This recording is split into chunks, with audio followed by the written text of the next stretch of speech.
So next na to is ang deer. Okay, so ato ipakita ninyo no, update ta sa mga deer. So I think naatay lima kabok ilang nabilin diri nga spotted deer.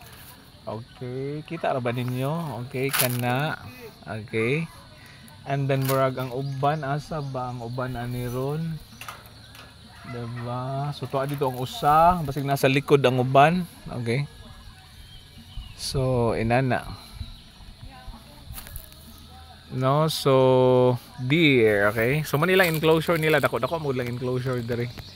Okay, sa ilang deer tara ang usa oh. Okay? So napo siya tubig no kanang nasa sa side ani nga part. Okay? And then okay, so diri karon no medyo sulaw no, pahapon na sulaw ang atong panahon. So munang o sa ato ito ang camera no kay basin sulaw pod, okay? So update nato ni no sa deer.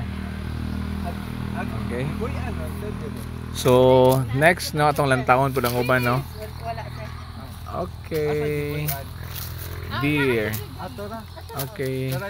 Sige. So spotted deer ni no kaning naa sa likod, okay? So bye bye na, God bless. The next na pud ta.